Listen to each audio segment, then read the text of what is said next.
Hello everyone, today I'm going to show you how to craft a bucket in Hytale. Make sure to watch the video to the end, not to miss any important details, like and subscribe.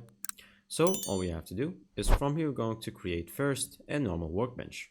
We can do that by clicking on our inventory and creating the normal workbench right here by having any tree logs and any stone. Once you have it, you place it down, and then from here you're going to open it and you're going to create two things. First, you're going to go for the furnace page, and so from here you're going to create a normal furnace and a farmer's workbench. Once you made those two, you're going to place them right here next to each other.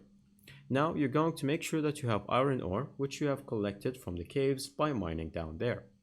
Then once you have collected it, you're going to open your furnace and you're going to place your iron ores right here, and then whatever you can burn right there, and then turn it on. Once you click on turn on, then it's going to receive for you iron ingots, which you can now create from them. So you're going to now then click on farmer's workbench once you have the iron ingots and wood with you. And now from here you can see wooden bucket, which you can create from any type of wood, and then iron ingot. And then from here, once you click on craft, now you have a bucket, which you can now use. And so if you go to the ocean, then all you have to do is just click it first once, and now you have a water bucket. And that's pretty much it. Thank you guys for watching. See you next time. Bye bye.